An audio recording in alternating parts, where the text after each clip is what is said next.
Steinway, you do what she says. And though you have some, thank you for that. You have some data. Most of it was right. I'll grade it afterwards. Okay. Just correct it, that's all we're doing. Well, I was the director of Shakespeare at Winedale for 30 years, as he said, and enjoyed every minute of it. I'm going to, when he called me and asked me to speak, I told him I wanted to talk about my journey at UT and Shakespeare, so that's what I'm going to do. And if, when the 25 minutes is up, if you raise your hand, because I'm overlong, always. Many of my students consider my tenure at UT as something of a mix of Forrest Gump and Harrison Ford's character, strangely. But it began in 1964 within a class a lecture class of Shakespeare, and we were reading and discussing The Merchant of Venice, which is one of Shakespeare's most controversial plays, especially today. And there arose among members of the class a heated debate about the treatment Shylock the Jew receives at the hand of the Christians in that play. On one side of the classroom were first-year law students. On the other side were English majors.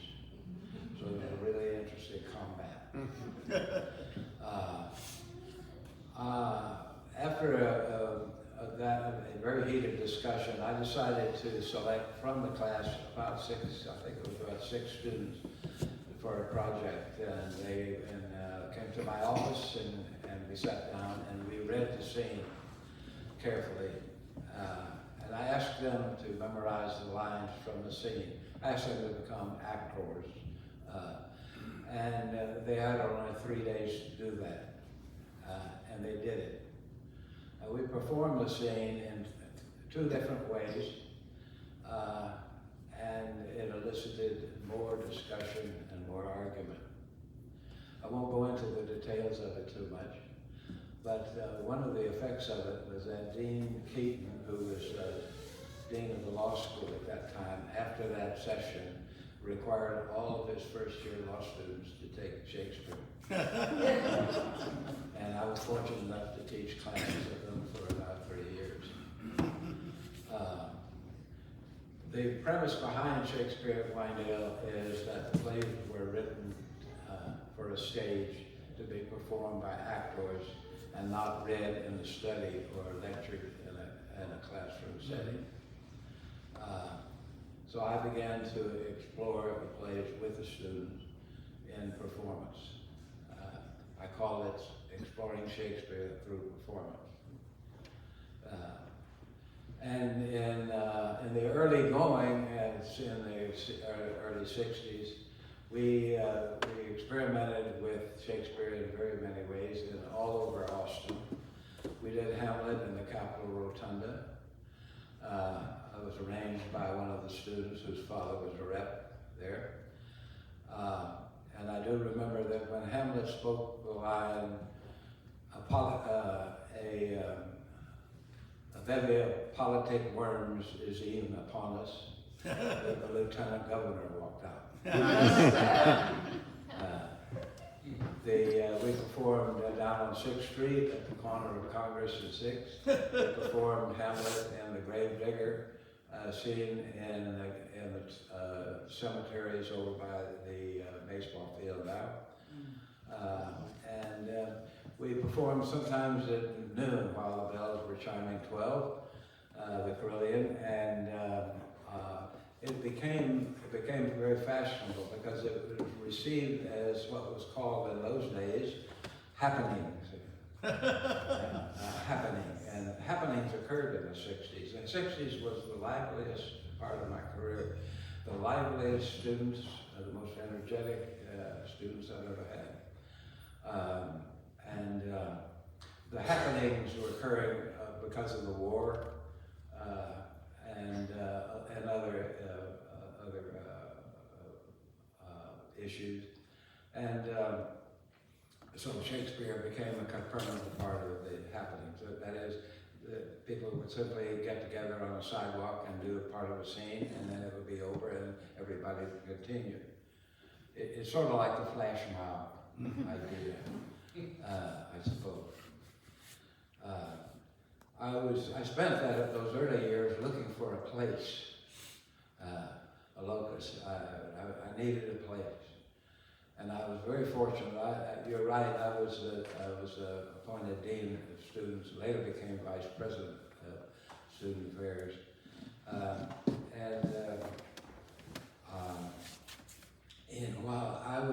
While I had that office, I met Robert Sutherland, who is president of the Hogg Foundation for Mental Health, and he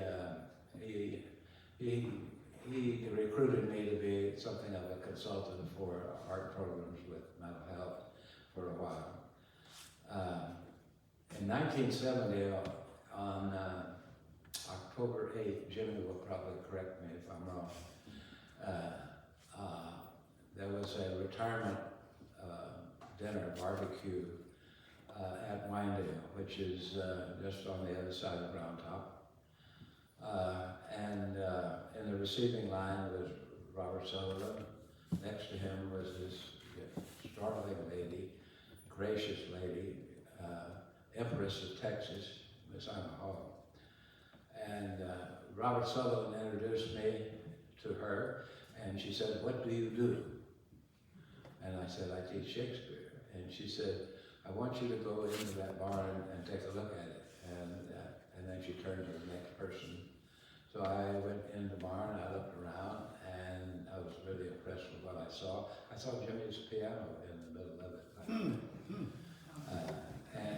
Went back to her a little bit later. I sat next to her during the meal. And I told her what I thought about it, and she said, "Well, I'd like you to do Shakespeare here." And I said, "I'll do it."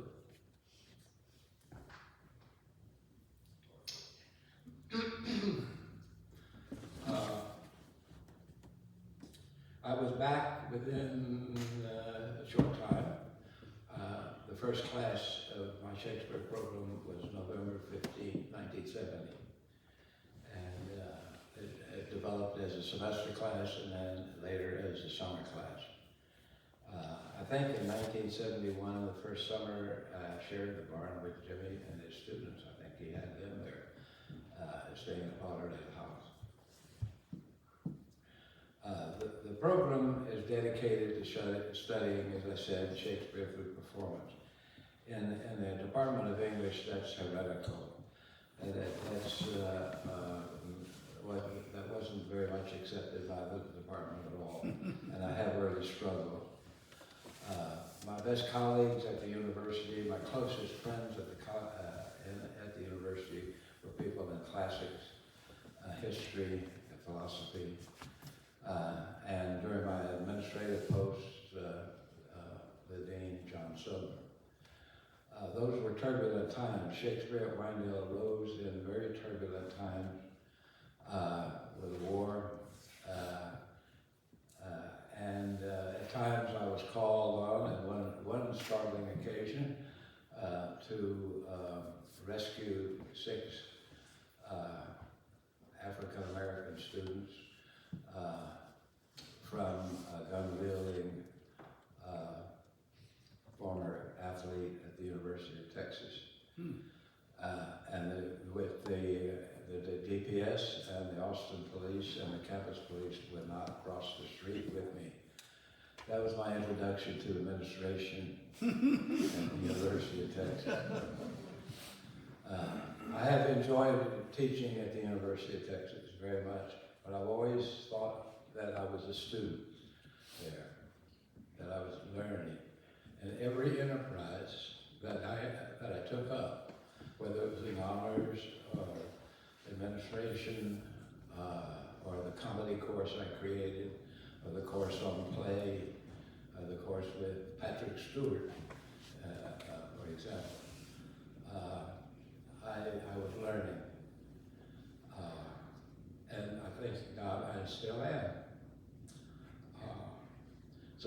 ask me any questions about Shakespeare. I'm still learning. The program today, I did the program for 30 years, turned it over to James Lowland, who did it for 25. James unfortunately died 2 years ago, pancreatic cancer, and the program has now a new director, I understand. Where it's going, I don't know, but they have a new director. After, as Kelly said, after that program, I started, my wife suggested, I think I was a little bit restless when I retired, because I've been going full speed, and she suggested that I start a program for the younger group. You know, 11, I think the first class was 10 to 16, that was the age range, and quite an adjustment. And so that was Camp Shakespeare was born then. And Camp Shakespeare is now 25 years old. And the current director of that is sitting right over here, Robin Ray Soto. I'm sort of a hanger-on. I'm the director. We have a title for me, Director of Mission. And so I'm apparently supposed to guide a boat. I don't know where it's going. Anyway, I'm very pleased and delighted that she is taking over. The program is also, Shakespeare Winedale also spawned like 10 theaters over the years, and most of them in Austin. It also spawned a program called Plays the Thing. A former student of mine, Dr. Craig Hurwitz, came down from Vermont, Maine. He came from Maine down to become palliative care director at Dell Children's Center in Austin. And he had an idea that he told me about, and he said, we ought to do Shakespeare with patients who have life-ending and life-threatening diseases. And I said, we'll do it. And we did it for several years, for 5 years, I think, until the hospital changed hands and made it difficult for us to operate with the new rules. I'm very proud of my students. They've gone different directions. Only a few of them have been in theater.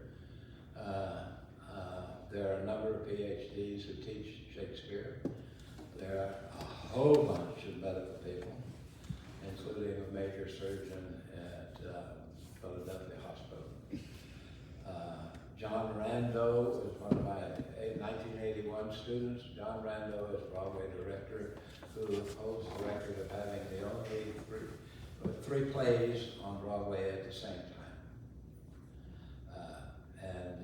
His current one is Back to the Future. It's still running, I think. We had a very wonderful young lady who came to me in 1972, whose name was Terry Galloway, and I know Lamar remembers her. Terry was legally deaf, but we took her on, and she did wonderful things for the program. Terry has her own theater in Tallahassee, Florida, called the Mickey Faust Club. Faust Club. And it's private. It's a little bit avant-garde, but it's Terry.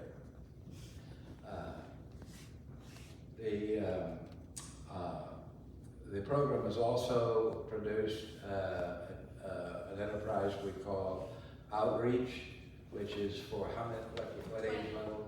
They do third grade through third grade, and it's directed by a former student of mine, Clayton Stromberger, who meets with teachers in the classrooms during the year, and at the very end, on the last Saturday, normally in April, brings all 200 or whatever of those students to Winedale, hopefully on a sunny day like today, to perform scenes, and they do a remarkable job. So the program is really spread out in a number of directions. Studying Shakespeare through performance is not without difficulty. The language is a challenge. The characterization is a challenge. The fact that Shakespeare doesn't tell you what to do is a challenge, but it's also an advantage and an opportunity. And it builds character. Actually, I think this is an experience in belief. You have to accept what Shakespeare gives you. You have to, and if you do, you'll follow him. As one of his characters says in The Winter's Tale, you must await your fate. The statue will come alive if you await your fate. And it does. But it's a belief that brings self-awareness, discipline, transformational experience to the people at every level, from university down to those fourth graders. And it's something that I look forward to every year. My whole life is tied up in it, obviously. We even have a film that was on, and it's been shown on PBS and Santa Fe Festival. And it was wonderful seeing yourself on the big screen. It is. And that's the first question they asked after it. What did you think about it? It's big. Your head is that big. Never realized that. Maybe I understand what students were saying about me at the time. At any rate, that's my story. And I could add that you were all invited, especially Comedy of Ayres, and what's the other one? Much Ado About Nothing this summer with camp kids. And I think we have a couple of little campers and one camper in this group sitting out there, some places right there. And we're very proud of them. Actually. Does anybody have any questions? That's the end of my talk.